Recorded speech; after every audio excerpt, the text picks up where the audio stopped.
Well, hi, everybody. Thank you for tuning in today. I'm Meagan Luevano. I'm the Public Information Officer at the Placer Mosquito and Vector Control District.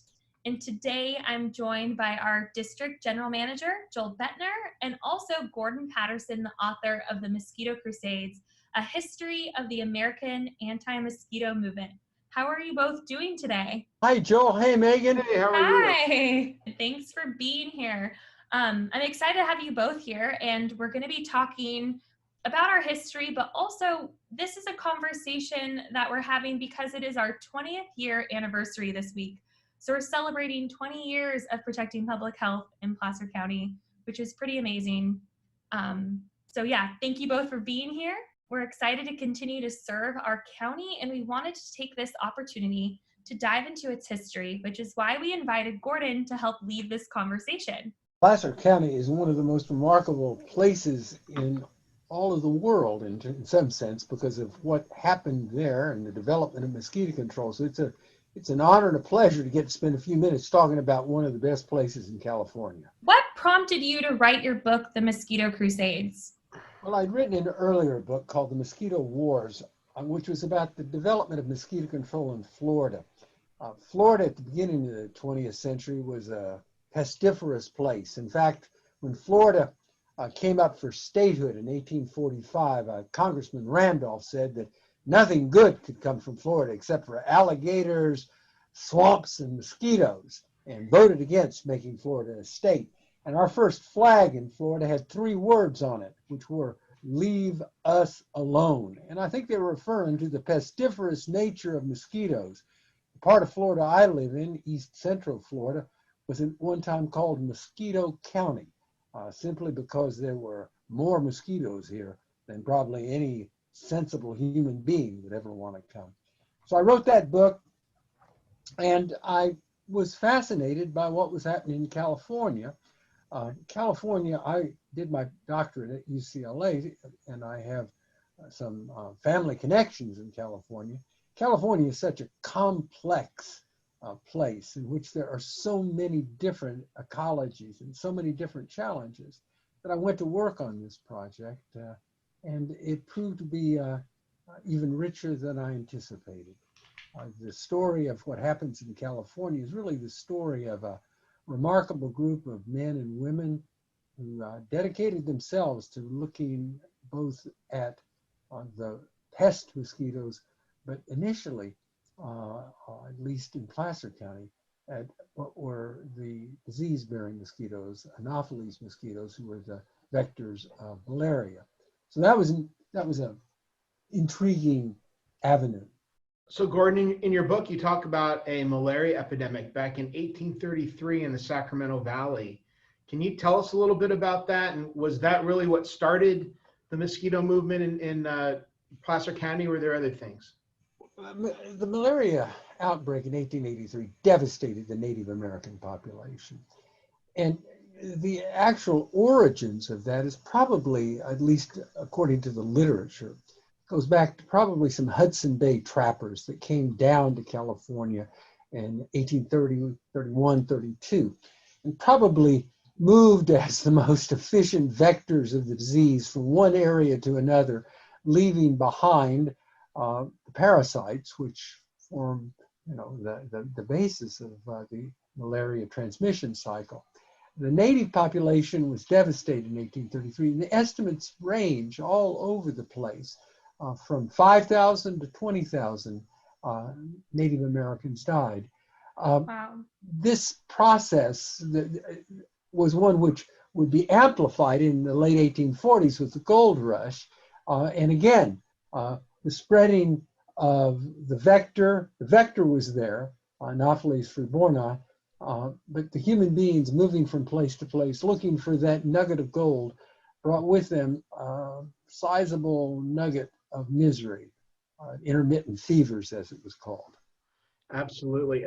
So, I mean, looking back at those times with the knowledge we have of how mosquitoes and diseases work today is a little different than they looked at it back then. So could you tell us a little bit what was their perspective of what's going on? It's 2 things. One of the intriguing things at least in my research, including Leland, Ossie, and Howard, who is the United States chief entomologist for 50 years, there was no medical textbook until the late 1870s that mentioned any disease that was vectored by an insect. So the idea of insects is a problem. They were a nuisance. They might cause you to scratch, but the idea that mosquitoes transmitted malaria was one which was very foreign to most people's imaginations. The predominant idea was that the diseases were called by, well, one theory was a miasma that out of the wet soil particles, sometimes they were called fomites, would rise up. An inhalation of those brought on the intermittent fevers. In Jacksonville in 1888, there was a terrible yellow fever, which is a completely different disease outbreak. And it was believed that by firing cannons that you could cause the fomites to be dispersed. Perhaps one or two mosquitoes may have been hit by the cannonball, but we have no reason to believe that it had anything but a kind of percussive consequence for those trying to sleep while the cannons were fired.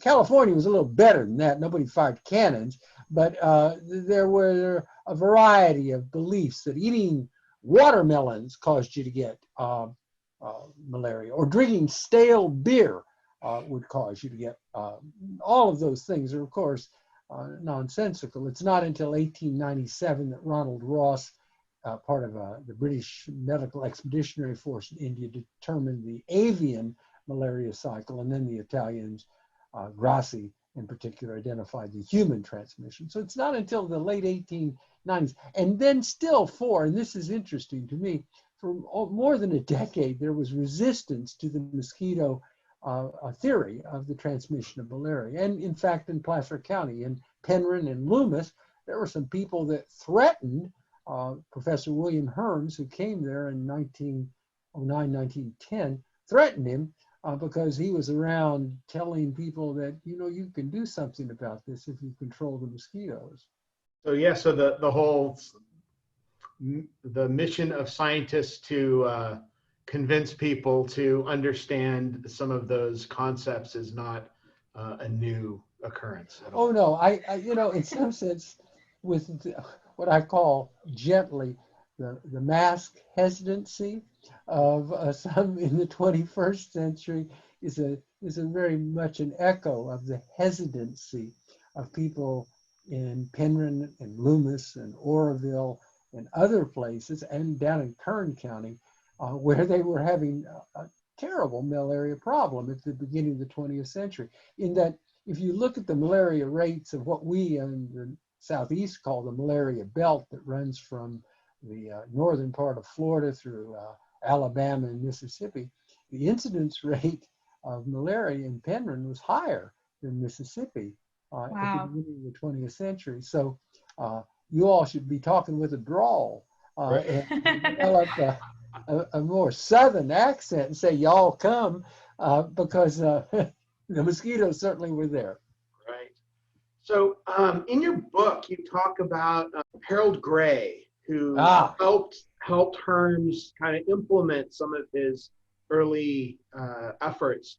And I recall one page where he kind of, Harold Gray goes out and talks to the communities and tries to educate them about what they're doing. Talk about that, because I think there's a lot of those elements are still true today. We might do them a little differently, but well, the two figures that are central really to the development of mosquito control in not only Placer County but in the state of California, and ultimately I believe had a consequential role in the United States, were William Broadbeck Herms and Harold Farnsworth Gray. Both were associated with the University of California, Berkeley. Both of them realized that the challenge of mosquito control was essentially an educational challenge. The model that many people looked to had been done in the Panama Canal beginning in 1904, when William Gorgas and Joseph LaPrince went to the Panama Canal and convinced, with some opposition, that mosquito control was essential or the canal would not be completed. But what Gorgas and LaPrince could do is they could get a bunch of soldiers to go out with guns and say to people, you've got to do something about that little standing water. You need to do this. They could put fines on people that didn't do that. Gray and Herms recognized that that's not the way it works in a civilian society, that the way in which you win the battle against six-legged blood-sucking pests is going to two-legged primates and convincing them that they need to be alert to the problems that they create. In Loomis and Penryn, much of the problem came because of poorly engineered railroad gratings, that in fact, as the railroad had gone through, they left these marvelous nurseries for Anopheline mosquitoes.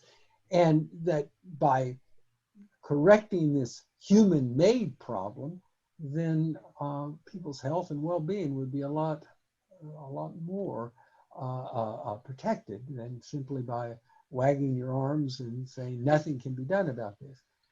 There's a whole host of things that Herms and Gray did. Education is essential. That's what they kept saying again and again. And they gave talks. They went house to house. Right. A lot of what we still do today. Well, I think that's what we have to do today. You know, in going around the country, I've been blessed to see a lot of wonderful people doing great work. And one of the things that I've enjoyed seeing the most is that in many places, they go after 4th and 5th graders. They go in, Lee County, Florida does that very well, and they do a couple of units on, the mosquitoes around. There's nothing more powerful than a 4th or 5th grader sitting at the dining room table instructing the parents about mosquito control. At that point, mom or dad either better put up or, tell the child, maybe you ought to play your video game. But fortunately, many of the children can do a lot more. I started something back in 2016 called the Zika Commandos. I went to in the summertime and took out some traps and got some dissecting microscopes and showed a bunch of kids. And those kids hopefully someday might just say, maybe entomology is something I'd be interested in pursuing. We'll see.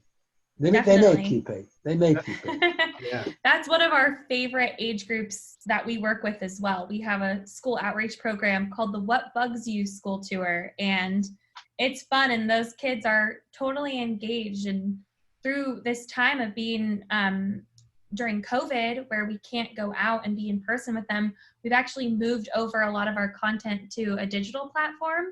And we're seeing engagement still with the program that way. So it is exciting. And yeah, they are the people who go home and tell their parents what they need to do in their backyard or that they need repellent on when they go out to play. So yeah, it's great. And we're relatively young in terms of mosquito control districts. We're 20 years. But, I think over the last 20 years, our educational efforts hopefully are present in adults now, and the ones that are making decisions about railroad grades, or in our cases, maybe urban development and controlling urban drainage, or dealing with farm water management on irrigated crops and things like that, that really are tightly tied to mosquitoes in Placer County. But back in back in the times of the beginnings of mosquito control, what were the main, other than railroad grades, what, like agriculture, how did that play in? Everything in America always has a component, and this is a challenging part of this question. Everything in America has a racial component.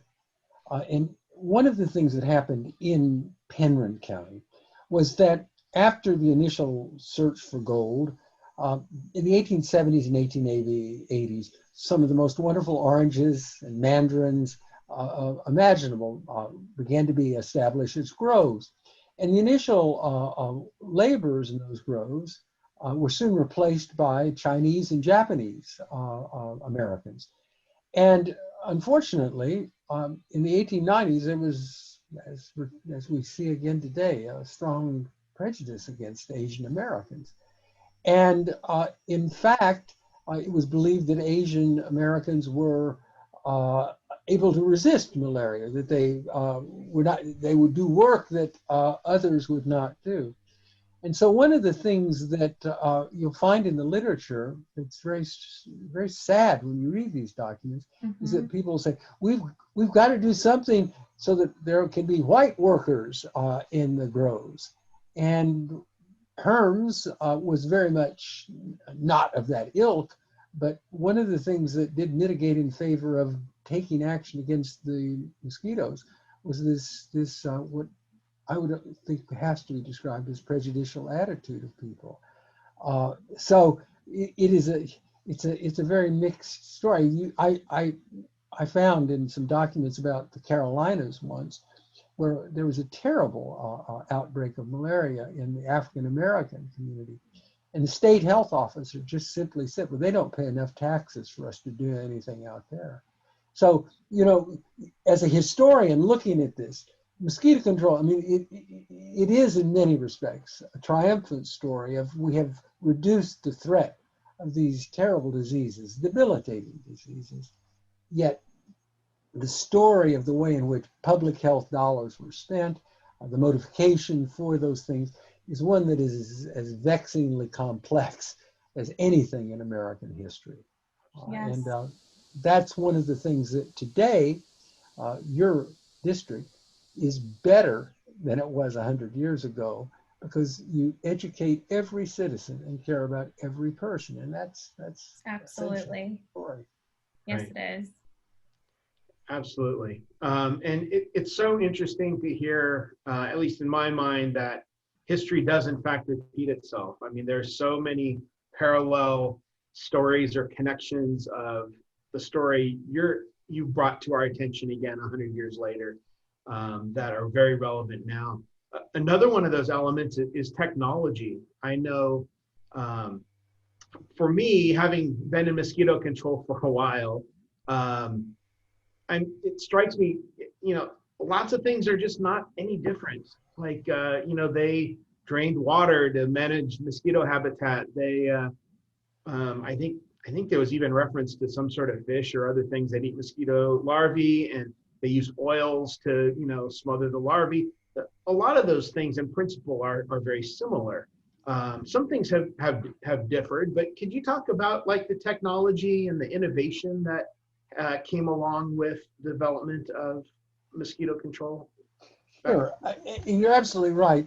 Again, Herms had a student named Stanley Freeborn, and Freeborn was quite capable. He wrote, I think, the first Mosquitoes of California. It was his dissertation, and he was quite interested in using Gambusia affinis, a mosquito fish, and Herms and Freeborn drove around the state, spreading what we would call the gospel of biological control. The problem, of course, is that Gambusia affinis is a very predaceous creature, and if there isn't any mosquito larvae available, they'll eat anything. And today, I don't think that you'd walk around without finding yourself probably getting a stiff fine, dropping Gambusia affinis in waters where they're not. But the idea of controlling mosquitoes in a way which had as little environmental impact as possible, despite the dangers involved in mosquito fish, was one which really was authored in the 1920s in California. The figure that became the first president of Stanford University was very much involved also, as he was a biologist, in finding ways to use biological means to control insects or other creatures. You're absolutely right. They did use oil, but most of the early work in California was by essentially looking at the habitat of mosquitoes and removing that habitat. The earliest mosquito control in California was around 1905. It was pest mosquitoes in Burlingame and San Mateo, And that was because the folks who were well-to-do could not go out on their verandas in the evening and have a long, cool drink. The mosquitoes were too great. And so that's what led the University of California. They got asked to send someone over to look at it. And a young guy from Illinois named Quayle, who just made his master's degree, had come out to California, and he went over there and did the first survey. And that's a really interesting, one of the great moments in my career was I was working at Rutgers about mosquito control development in New Jersey. And a man there, who very famous figure named John Smith, who was the state entomologist at the turn of the century, I discovered in the basement of Lambeth Hall at Rutgers, in what's the boiler room, there was this little door, and someone said, there might be some stuff. And I went down there and I opened it up, and there was this trove of, he'd had the blessing of a spinster sister-in-law that had kept a copy of every letter that he wrote. And nobody looked at it in 110 years. And then beneath it, with these silk ribbons around it, was a copy of every letter he received. And one Sunday morning, I was sitting in this room, light bulb down, and very hot right there. And I came on this letter in April from, it had a California postmark on it. And it was from Quayle to Smith saying, your book or your report about the mosquitoes in New Jersey is guiding our work here in the salt marshes outside of San Mateo and Burlingame. And so I had this link between what was happening in New Jersey and what was happening in California. And it was the beginning of what then I found a neural network, a guy out in Honolulu who was concerned about the problems of mosquitoes along Waikiki. And seeing these individuals talking to one another, and Smith was very good about saying this, you know, you go out and pour oil on water without knowing the species of insects or the time of year, you're going to kill a lot of things you shouldn't be killing. We would call that non-target species. And this development early on in these individuals of a sensibility about where we are and what we're doing. One of the people that, you know, struck me so much about that was, of course, Herms. Herms was such a figure of thoughtfulness. There was a man, very famous entomologist named Harrison Dyer, who was all over the place, species, and he got so mad at the United States Park Service. This is right around 1915, 16, that talking to the people at Yosemite said, why don't you just, you know, dynamite everything, pour oil on it if you're so concerned about this? And he was being, of course, ironic, saying that, you know, you've got to let science guide you in what you're doing, or you will be doing more injury than you will be doing good. And so those things obviously impressed me because, you know, I'll admit it, I'll come out of the closet. I'm an ecologist, and good mosquito control is applied ecology. You look at where you are and what is there, and you do your very best to mitigate. I mean, some people ask me, you know, Professor, are mosquitoes good for anything? And I always like that question because it shows me I'm dealing with a metaphysician, a philosopher. And I ask them, what about our species? Remind me exactly what we're good for. I mean, it seems like we've done a lot of mischief around, but you know, just help me with that. I mean, mosquitoes have been around about 250 million years, and we need to get in, you know, I've entitled these books, The Wars and the Crusades. I think we need a conversation, and that's what good mosquito control does. It establishes a conversation that has three different groups in it. One, the mosquitoes, two, human beings, and three, the environment in which that conversation takes place. And that's central to the business of taking care of the public. That's fantastic. I mean, I think a lot of us, myself included, trained as an ecologist as well, and we always think, the beginning of the environmental movement as being, the 60s and Rachel Carson and all that. But really, these principles that you were talking about are very modern principles that were being discussed back in the early 1900s. And that, to me, that's amazing. And it makes me proud that it was related to mosquito control when we're having those conversations. And we still do that today. I mean, I've had conversations recently about using new technology to try to avoid non-targets, Right. and so we're still plugging away at that goal. That's Yeah, one of the things that, again, I'm not a scientist, but I'm a historian, and there are no silver bullets. There are only people with sharp eyes and thoughtful minds and cautious hands. Any action has consequences. And if history has any utility, it should make us reflective. It's not that the events of the past will ever happen again, but the kinds of challenges will, in which you look at big problems, in which you have to win the public's support, and you have to be careful and cautious in the actions you take. Herms, in his very last speech, it was in an agricultural hall at Berkeley in the first West Coast meeting of the American Mosquito Control Association in 1949. It was in January. And Herms ended the speech by saying, and I paraphrase, but pretty close, "You have a great responsibility. You have a great responsibility to the public. Know the insects. Know the people you serve. Do that, and you will do well." And I think that is it's more than a job. At least I think it's more than a job.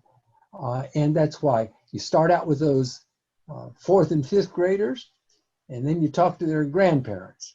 And you have to, in some respects, constantly adapt to that changing environment. So the crusade in that respect continues. So the crusade in your book, it ended because, our district didn't start until 2001, and the story in your book ends quite a Earth few Day. years before that, right? So First Earth Day. Why? Well, because I'm not sure it's going to sell as well, but the Lord of the Rings had 3 volumes, and so I'm working on a 3rd book, which will take it forward a little bit. But the third, I must say, it's a much. And actually, I just renewed my membership in the European Mosquito Control Association, and I'm a member of the Australian and New Zealand Mosquito Control Association. And I was in Tanzania last year, and I was supposed to be back there now because I'm also interested in what's happening in Africa. So I guess you could say the last book was about the American. I'm going global, but I've got another little book. No, it's not a little book, but I'm working on another project. So you're looking at, they're not looking, you're hearing an old man who has lots of things to do. So I'm going to bed early and getting up early and trying to keep on doing stuff. I'll tell you a funny story. One of my students years ago wrote his senior thesis under me on West Island, Florida. And he graduated, and I got him a job, and his parents came and thanked me for getting him a job. He was working at the Florida Medical Entomology Laboratory, bleeding chickens, our sentinel chickens, and to have parents thank you for getting their son a job, going out and taking blood samples from chickens was a high point in my career. He's now gone much further. He's doing very well, but he started out with a bunch of chickens and went from there. Yeah, that's something I think we are trying to get people interested in getting into mosquito control, whether they stay there or move on. It's just part of that educational process. I think that starts in 4th grade and ends up, for some of us to be our entire career. So, I think that's wonderful, and really appreciate your perspective on it. For me, it always makes me feel a little bit better about coming to work every day. Well, there are medications that could probably help you with your feelings too, but that's nice. I mean, I'm glad I don't think I'm addictive. I mean, you can close the book and put it on the shelf. I was working over in a county. Your people listening to this might enjoy this. Pasco County, Florida, which is over on the Gulf Coast. Mm-hmm. And I was over there, and one of the things as a historian, the best part of this has been over the 30 or so years I've worked on it. The people in mosquito control have been so forthright. Let me look at papers. Let me go out on, on a spray truck or, fly in a helicopter or whatever and get into this. I mean, when there was a dengue outbreak down in Key West, I put on a Keys mosquito control a shirt and went out and started doing house inspections. And I learned that a lot of people have pretty damn messy backyards, but Key West is the end of a lot of things for a lot of people. I mean, it really is. You've at both ends of the scale. But in Pasco County, I was looking at their map, and they had all these, spray truck things like that. And then there were these flags that were really brightly colored. And so I inquired about this. And it turns out that Pasco County has within it a number more, in fact, high-scale, upscale nudist colonies than any place else in America. And so it sparked in me this interest in nudist colonies, mosquito control. So I wrote to the people that are the managers and owners of these things. And apparently, the World Archive for Nudist Colonies is located in the same place that Disney World is. Not at Disney World, it's in Kissimmee, Florida. So I wrote to them if I could come over and look, because I thought, here, these people, they're a natural angle. They're interested in nature and, healthful things like this. And mosquito, what you're thinking, well, they like mosquito control. That's one thing. They do like mosquito control. I wonder why. So do horses. If you're rocking around buck naked, you probably would find that. But the only problem of gaining access to the archive is I got to take my clothes off. And I've been unwilling at this point to do this. I mean, scholarship, I'll stick to places like the Placer Mosquito and Vector Control District where I can go in and, as Joel has let me in the past, look at your records and have a visit. And I can put my shirt on. And that's, keep your clothes on, absolutely. And a lot of the small animals in your area are thankful, too, that you make me be dressed. So thank you all for that. Oh, that's great. Fantastic. We'll send them some repellent over. Yes. But I was just thinking, like, the things you do for research. All you got to do. Well, there may be children listening to this, so we don't want to go into too many of the details about that. I will tell you that when I started, one of my graduate professors, I went to UCLA, said to me, Gordon, there's two things you need when you do archival research. You must always have with you. What would this be? A flashlight and a roll of toilet paper. And with that, I was sent off in my research. And that's absolutely true. The flashlight, without that, I actually had a flashlight in that basement where I found those papers and opened the little door up, and I put the flashlight in my mouth and began looking around because I couldn't see what was there. So, these are skills that you learn. Right. Absolutely. I did want to back up and kind of touch on when you were talking about mosquito fish. And I know, Joel, we didn't really get into it, but we still use mosquito fish today in our programming. And, innovated a lot of what we do, where we're using drones now for different types of surveillance and also treatment. But I don't know if you want to talk about a little bit more of that, Joel, and how that's changed for us, although we still are using what they were using back 100 years ago. Yeah, and it hasn't, we've had to adapt. And I think what you said, Gordon, was very revealing about, I guess, public attitudes towards mosquito fish. I think we get a lot of our collars, thinking like, hey, you put mosquito fish in the water and boom, your problems are over. And we know that Right. it's really not. And I think part of it is just our normal propensity to try to look for a silver bullet and a quick fix. Yeah. But the other is, mosquito fish have been in use for quite some time in our area and others. And, there's a place and a time for those. And it's not always, and it's not everywhere. And there's consequences if you misuse them. And I think that's repeated over and over again, even into the pesticide era, where, I wouldn't say mosquito control necessarily was that responsible, but, definitely things were misused, and we're really striving to. Well, that I keep coming back to this idea that there are no global solutions. There are only local solutions. The Tennessee Valley Authority, which I write about in Mosquito Crusades, was one of the great accomplishments of mosquito control. In the 1930s, when the law came into effect, the idea of across 9 states creating this necklace of lakes by dams in an area where malaria was endemic meant that it was essential from the beginning that there be some thought about mosquito control. And a very interesting figure named Bishop was, I think, the Tennessee State entomologist. He made the argument that, well, by clearing along the edges of the bodies of water and then raising and lowering the water periodically, we can reduce, almost eliminate the Anopheline mosquitoes. And that was put into practice. And if you look in the late 1930s, early 1940s, the malaria rate falls.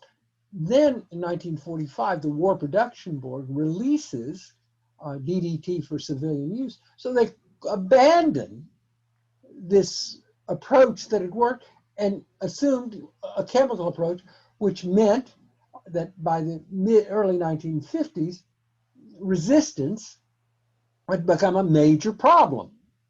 And that, I think, is a lesson that needs to be learned, in that, in a way, pesticides, this is not original, but this could be said, pesticides are like heroin. They promise you paradise, but they deliver addiction.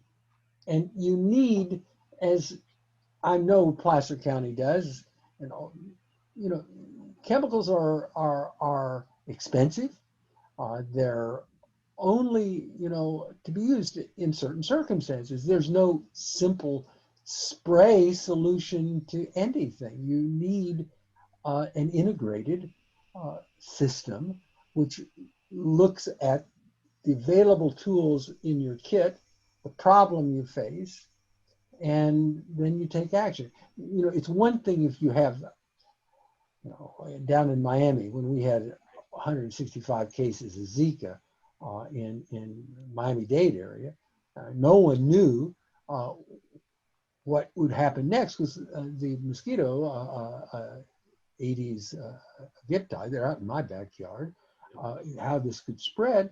Yeah, they went in hard and used an immediate adulticiding approach to that.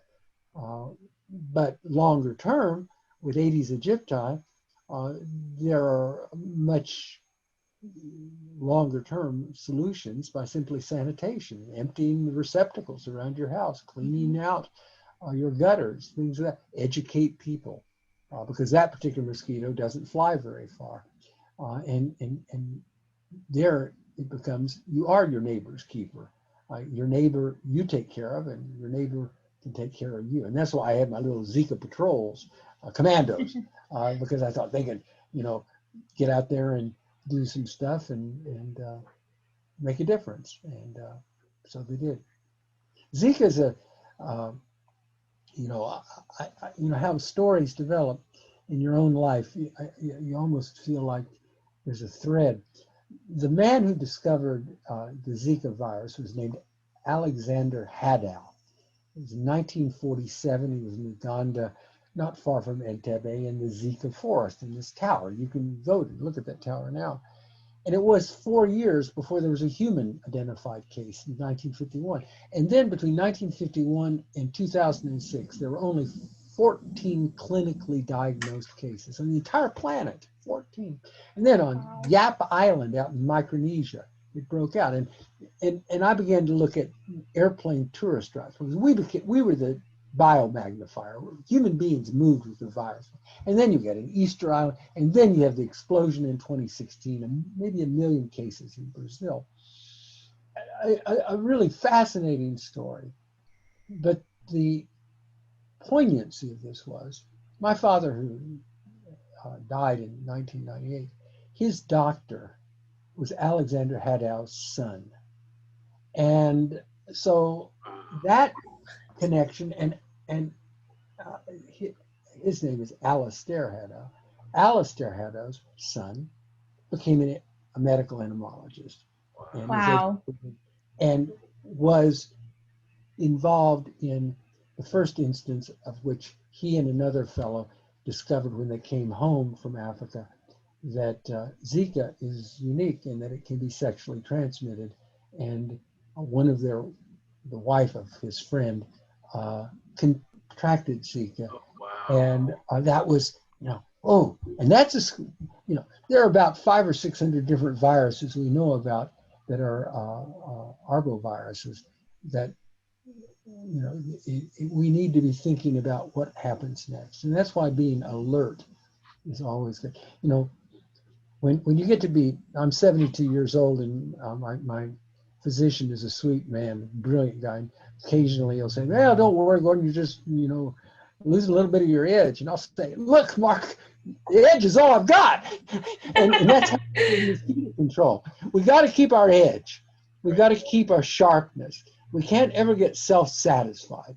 We've got to always be, in that sense, hungry, not filled with, the sense of satisfaction with what we've done. We can do better, and we can do it more intelligently.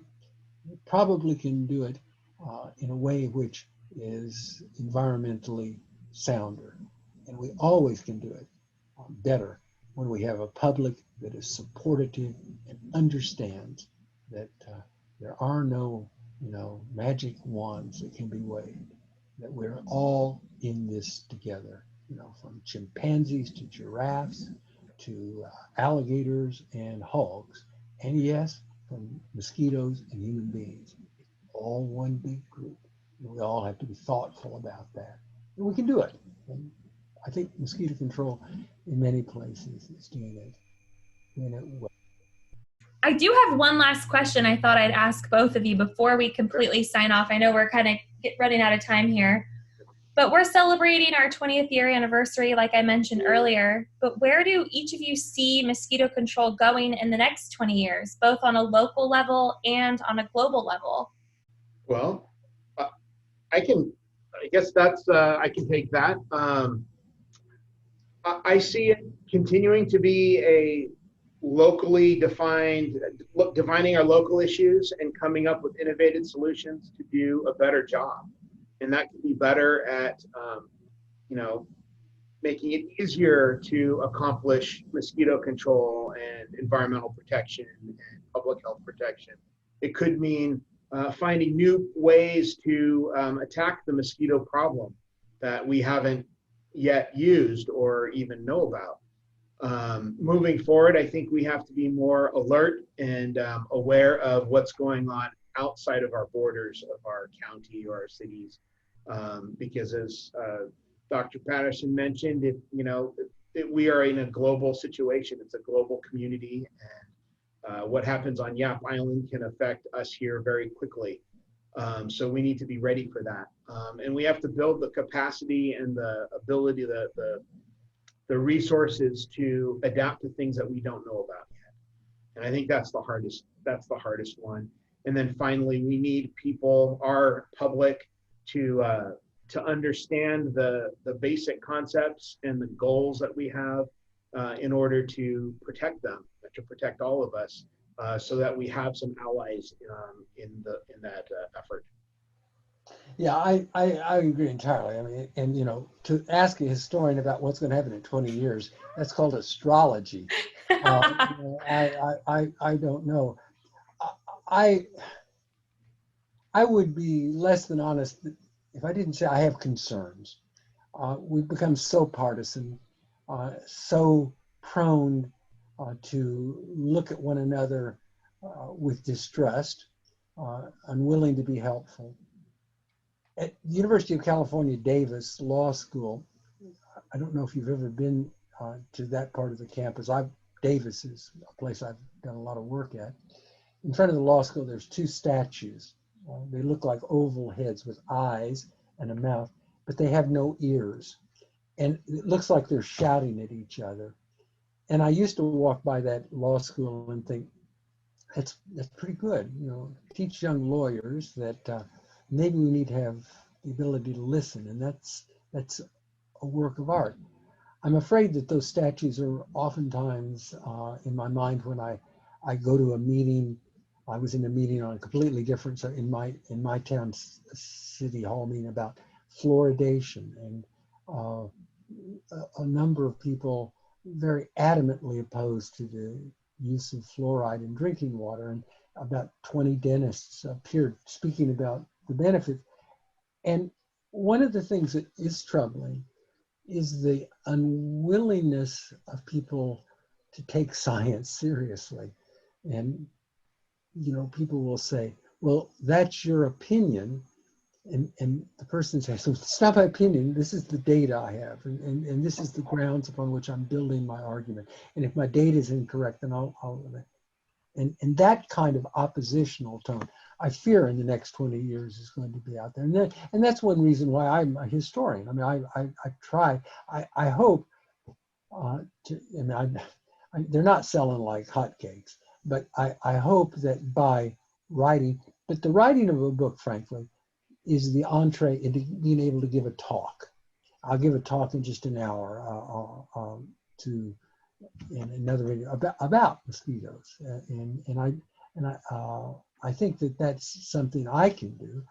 I think that we need to explain and explain, and then explain a little more, and then listen and try to draw out of those people who, you know, oftentimes do not understand at all about what mosquitoes are doing. I mean, you know, the people that shot the cannons in Jacksonville in 1888, their great-great-great-grandchildren are still around. And so we need to, you know, get the powder out of the cannon. Right. Great. I have other thoughts, but if you go down to the Keys, there's a battle going on down there, and I tell you about genetically. I don't put this in the genetically engineered stuff. Yeah. Oh, I mean, Absolutely right. it's a difficult conversation, and you know, it's oftentimes I go into these things and I ask. I mean, I try to talk to people, and they'll say, essentially, whose side are you on? And I'm just trying to understand. Right. And there were, in this Oxitec thing, there were 53,000 people who signed in saying it shouldn't be done. And about, I forget, 40,000 with the same piece of paper that was just done again. You know, okay, fine. Where'd you get that piece of paper? I want to know.